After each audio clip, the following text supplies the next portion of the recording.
আজকে এই আনন্দের দিনে আমরা কদ্দূর আসলাম, কি করছি সেটা সবাই মিলে আলাপ করব।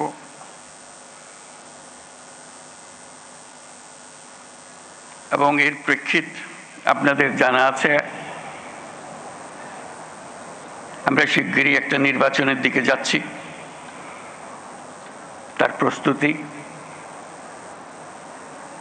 এই নির্বাচনের মাধ্যমে আমরা নতুন বাংলাদেশের পথে যাত্রা করব, সেটাই আমাদের স্বপ্ন। এই নির্বাচন যেন সর্বাঙ্গ সুন্দর হয়, আনন্দমুখর হয়, উৎসবমুখর হয় এবং আমাদেরকে সেই যাত্রাপথে সুন্দরভাবে রওনা করে দিতে পারে, সেটার জন্য আমরা সবাই মিলে চেষ্টা করব। বিসমিল্লাহির রহমানির রহিম। প্রিয় সহকর্মীবৃন্দ, তিন বাহিনীর প্রধানগণ,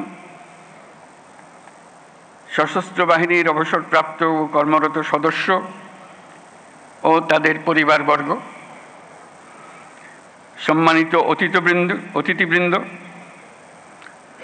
distinguished guests from different friendly countries,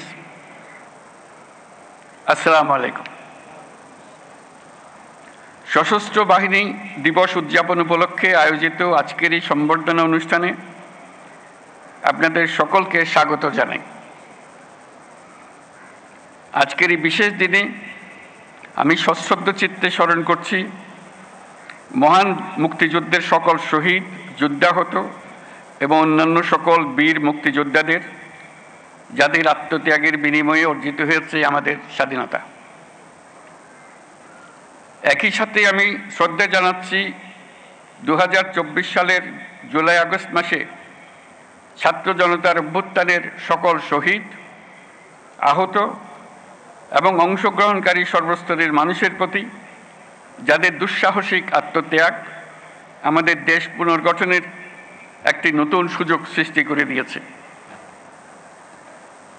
Bangladesh সশস্ত্র বাহিনীর জন্ম 1971 সালে রণক্ষেত্রে। 71 সালের 25শে মার্চ হানাদার বাহিনীর নৃশংস আক্রমণের পরপরই 27শে মার্চ চট্টগ্রামের কালুরঘাট বেতার কেন্দ্র থেকে তৎকালীন মেজর এবং পরবর্তীতে রাষ্ট্রপতি জিয়াউর রহমান বাংলাদেশের স্বাধীনতা ঘোষণা করেছিলেন। এরই ধারাবাহিকতায় 21শে নভেম্বর সেনাবাহিনীর সাথে নৌ ও বিমান বাহিনী সম্মিলিতভাবে পাকিস্তানি বাহিনীর বিরুদ্ধে লড়াই শুরু করে। এই কারণেই 21শে নভেম্বরকে মুক্তিযুদ্ধের একটি মাইল ফলক হিসেবে গৌরবের সাথে পালন করা হয়। আজকে সেই 21শে নভেম্বর। আমরা যদি বিজয় অর্জন না করতাম, তাহলে মুক্তিযুদ্ধের বীর সেনাদের মৃত্যুদণ্ড ছিল অনিবার্য। অসহনীয় হয়ে যেত তাদের পরিবারের সকল সদস্যের জীবন। মুক্তিকামী সেনা, নৌ ও বিমান বাহিনীর অকুতভয় বীর সেনানীরা জীবনের পরোয়া না করে, পরিবারের ভবিষ্যতের কথা চিন্তা না করে এদেশের স্বাধীনতা যুদ্ধে ঝাঁপিয়ে পড়েছিল। তারাই এদেশের আপামর জনসাধারণকে সাহস জুগিয়েছেন। মানুষের সঙ্গে কাঁধে কাঁধ মিলিয়ে জল, স্থল ও আকাশপথে সম্মিলিতভাবে প্রতিরোধ গড়ে তুলে দেশমাতৃকাকে পরাধীনতার শৃঙ্খল থেকে মুক্ত করে এনেছেন। মুক্তিযুদ্ধকে বেগবান এবং সুসংগঠিত করার লক্ষ্যে তখন বাংলাদেশ ফোর্সেস গঠন করা হয়েছিল, যার অধীনে 11টি সেক্টরে বিভিন্ন দেশের বিভিন্ন অংশ থেকে আসা মুক্তিযোদ্ধাদের সামরিক প্রশিক্ষণের পাশাপাশি গেরিলা প্রশিক্ষণ দেওয়া হয়। এরই চূড়ান্ত রূপ আমরা দেখি 71 সালের 21শে নভেম্বর সেনাবাহিনী, নৌবাহিনী ও বিমান বাহিনীর সম্মিলিত অভিযানে।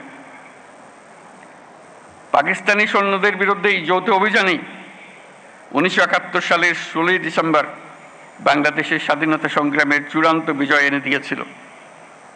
৭১-এর মুক্তিযুদ্ধে আমাদের সশস্ত্র বাহিনীর অবদান বাংলাদেশের ইতিহাসে স্বর্ণাক্ষরে লেখা থাকবে। সশস্ত্র বাহিনীর প্রিয় সদস্যবৃন্দ,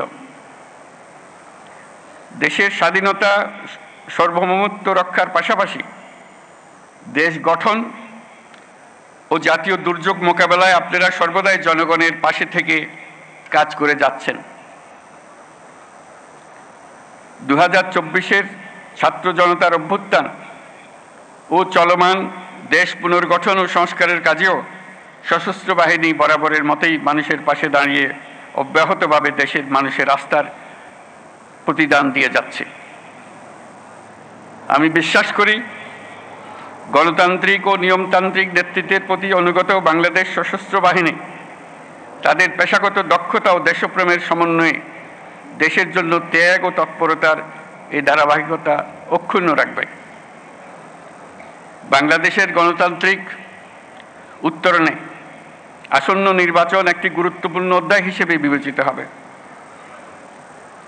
আমার সুদৃঢ় বিশ্বাস এটি নির্বিঘ্ন ও উৎসবমুখর নির্বাচন হবে। এর আয়োজনে সশস্ত্র বাহিনীর সদস্যগণ দক্ষতা ও পেশাদারিত্বের সাথে এই মহান দায়িত্ব পালন করবে। একটি শান্তিপ্রিয় জাতি হিসেবে আমরা সকল বন্ধু রাষ্ট্রের সঙ্গে সম্মানজনক ও শান্তিপূর্ণ সহাবস্থানে বিশ্বাসী। তথাপি যে কোনো আগ্রাসী বহিঃশত্রুর আক্রমণ থেকে দেশের সার্বভৌমত্ব রক্ষার জন্য আমাদেরকে সদা প্রস্তুত ও সংকল্পবদ্ধভাবে থাকতে হবে। এই লক্ষ্যে আমাদের সেনা, নৌ, বিমান বাহিনীর আধুনিকায়ন, সমরাস্ত্র আহরণ ও উৎপাদন, উন্নত প্রশিক্ষণ এবং উন্নত বিশ্বের সঙ্গে তাল মিলিয়ে বাহিনীগুলোতে যুগোপযোগী প্রযুক্তি প্রয়োগের সংযোজনের প্রয়াস জোরদার করা হয়েছে। তবে দুঃখের সাথে বলতে হয় যে ফ্যাসিস্ট আমলে আমাদের বাহিনীগুলোর দক্ষতা বজায় ও বৃদ্ধির বিষয়টি উপেক্ষিত ছিল। অন্তর্বর্তীকালীন সরকার সকল বাহিনীর সক্ষমতা বৃদ্ধিতে ব্যাপক উদ্যোগ গ্রহণ করেছে। একই সাথে দেশরক্ষা ও জনকল্যাণমূলক কাজে ব্যাপক সংখ্যক ছাত্র ও যুব সম্প্রদায়কে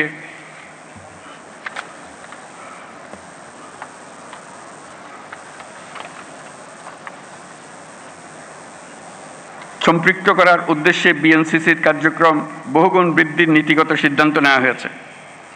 আমাদের এইসব পদক্ষেপ দেশের প্রতিরক্ষা সক্ষমতাকে একটি নতুন পর্যায়ে উন্নীত করেছে।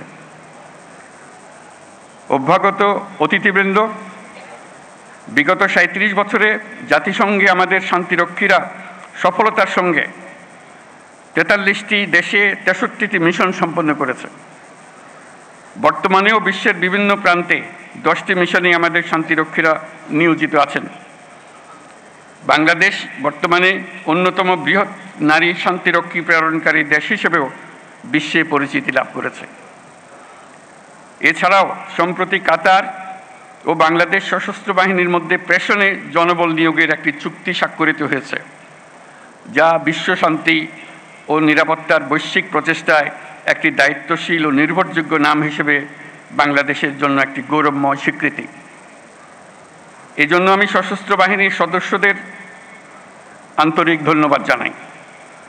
বাংলাদেশি শান্তিরক্ষীগণ যাতে বিশ্বের চ্যালেঞ্জিং এবং বিপজ্জনক অঞ্চলসমূহে সৃষ্ট পরিস্থিতি মোকাবেলা করতে পারে, সেজন্য তাদের সময়োপযোগী প্রশিক্ষণ দিয়ে প্রয়োজনীয় সরঞ্জাম সরবরাহের প্রচেষ্টা অব্যাহত রাখতে হবে। প্রিয় অতিথিবৃন্দ, অগ্রহায়ণের এই বিকেলে উৎসবমুখর পরিবেশে আপনাদের সাথে দেখা হওয়ায় আমি অত্যন্ত আনন্দিত। আপনাদের উপস্থিতি আজকের এই মহতী অনুষ্ঠানকে প্রাণবন্ত ও মহিমান্বিত করেছে। এই জন্য সশস্ত্র বাহিনীর পক্ষ থেকে আপনাদেরকে সকলকে জানাই আন্তরিক ধন্যবাদ। আমি সশস্ত্র বাহিনীর সকল সদস্য ও তাদের পরিবারবর্গের সুখ, শান্তি ও কল্যাণ কামনা করছি। আমরা সবাই যেন দেশের উন্নয়ন ও অগ্রযাত্রায় ঐক্যবদ্ধভাবে কাজ করে যেতে পারি, সে আশাবাদ ব্যক্ত করছি। Now I take the privilege to thank the excellencies and distinguished guests from our friendly countries for joining us to celebrate our Armed Forces Day. On this occasion, we gratefully recall the contribution of the people of our friendly nations during our War of Liberation.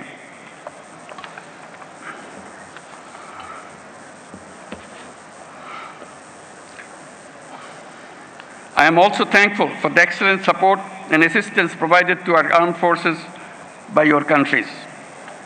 I must mention that it is a unique opportunity and great experience for our troops to work together with the global peacekeepers under the umbrella of the United Nations.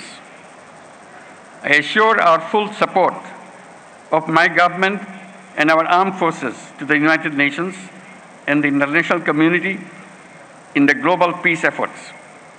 I also deeply appreciate those friendly countries that are employing members of our armed forces. We stand ready to expand such cooperation, and I thank you all for your kind presence. সুধীমণ্ডলে আপনাদের সবাইকে আজকের অনুষ্ঠানে অংশগ্রহণের জন্য অশেষ ধন্যবাদ জানাচ্ছি। মহান আল্লাহ আমাদের সহায় হন। আল্লাহ হাফেজ। ধন্যবাদ।